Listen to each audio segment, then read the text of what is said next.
those roots and give them back to you again.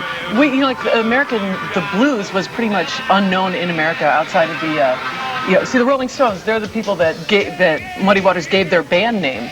As a matter of fact, his first big hit was called Rolling Stone, and the Rolling Stones picked that up to be their band name, because there was just such an incredible influence of the blues, and they took the influences back. B.B. King right there, and Eric Clapton, the epitome of British guys taking American music and recycling it back, with all his work that he's done over the years, really starting in blues bands and then coming back and, bringing it into pop and everywhere. The whole lineup of a rock and roll band right now, 2 guitars, bass, drums, is from Muddy Waters, electrifying the blues. So it all really kind of goes back to the blues on every level of American music. What about something like jazz?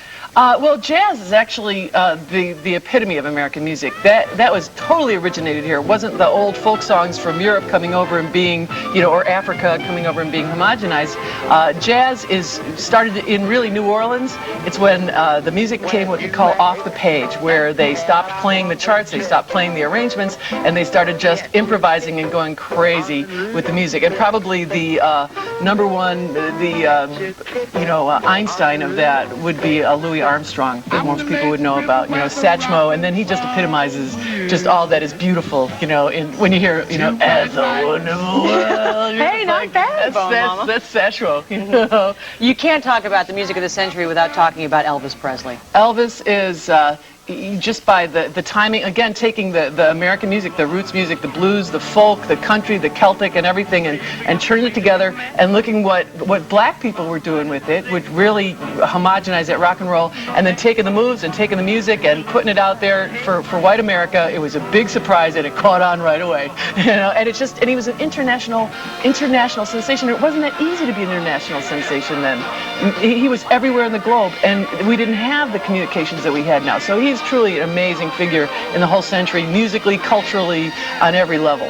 We've been talking about the recent stabbing of George Harrison, and with, allegedly by a fan who was obsessed with the Beatles, but so many Americans really were years ago. Oh, God. Well, and now. And the Beatles, again, taking American music, pop music, and synthesizing it and making a sound that even today, if somebody does 3-part harmonies, you go, that really sounds like the Beatles, doesn't it? And they've just made such an impression. Culturally, again, they transcended just music. It's a cultural thing. They changed hair. Look I'm sporting a Beatle hairdo today. I like yours, though, a little bit better than Ringo's doing. All right, here's one thing I never understood. The punk deal.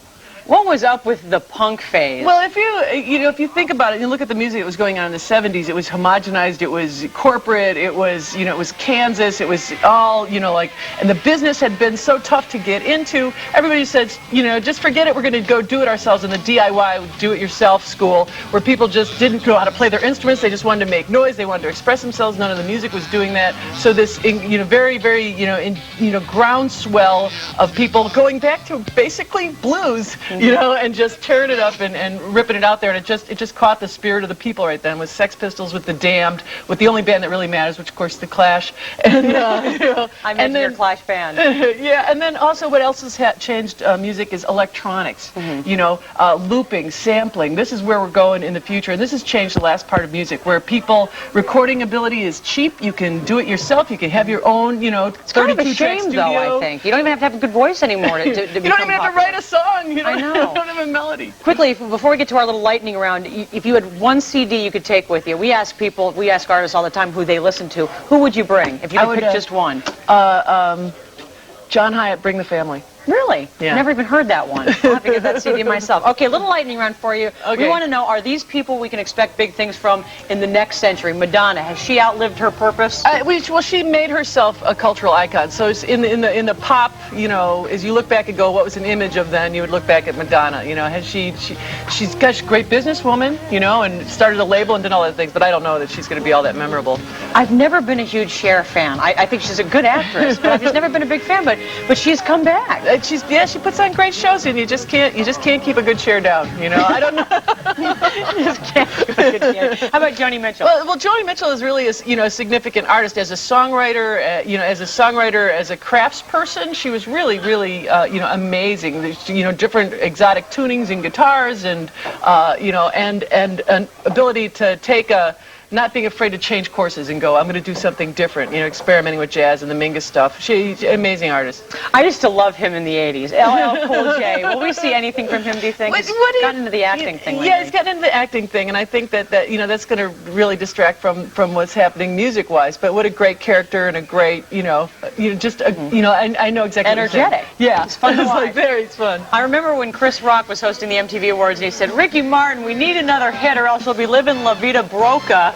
But you know what? He's had a few more hits. So will that continue, do you think? Well, he's just cute as a button, and who wouldn't want him around? You know? Isn't he just so cute? Yeah, oh, sure. I want a six-pack of them and just line them up on my dashboard and drive around.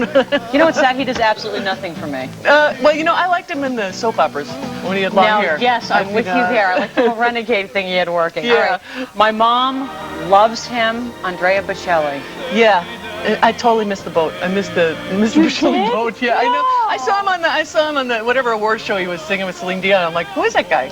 I totally missed the Bocelli boat. Yeah. Well, you know, but then I say, then if I've missed him, then good chance he's going to make a big difference. Well, you never know. He's going to be who everybody remembers. I have to say, I think Michael Jackson, I've always thought this, he is a great performer and I like a lot of his stuff, but he hasn't done much lately. Do you think he'll do Well, anything? yeah. Well, what he's done much is certainly He's not that great. yeah, more infamous. Right, exactly. Made him more infamous than famous. Hi guys from NSYNC. There they go. Well, I mean, you know, basic pop phenomenon. This is what pop music in America is about. You know, like, let's manufacture an act and let's write some great songs and let's get some great videos and let's get, you know, young girls excited about it, and you know, you've got you know, like a money machine. So God bless them. They actually have pretty decent voices, though, I think. But again, sing great. Yeah. Oh, absolutely. Like, you know, Boyz II Men, fantastic vocalists. You know, Sting. The Sting. Mesa recently. Gordon.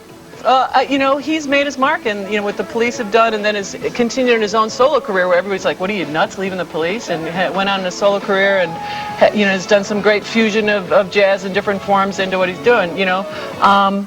And interesting, I think lately, and I've had a lot of discussions with friends about this, country music is becoming popular, but a lot of people claim it's really not country music anymore. It's becoming too mainstream, including this guy, Garth Brooks. Yeah, well, it's just pop music with a twang. You know, it's just big pop music. That's all, and that's fine. You know, but it's when you listen to like old Hank or any, you know, roots country stuff, that's country. You know, and this is just pop music with a twang. So who do you want to watch for in the next century? Who are you excited to watch for in the next century? Well, you know, I like to think it's somebody I haven't heard yet. I like to think it's somebody that, you know, is just going to come around and, you know, just twist my melon, you know, just... Quickly, for fans of yours, what are you up to now? Actually, I've been working with an internet startup company in Silicon Valley called SonicBox, and it's going to change the face of radio. Really? Yeah, it's very exciting. Bill Gates is going to demo us at Consumer Electronics next week. So maybe we should have Vegas, put you in our lightning round. Keep our eyes on you. Mary McCann, thanks for being with us, and Happy Thanks New for Year. having me. Happy New Year. It is 8:26. We'll be right back with some Harley, some choreography, and all kinds.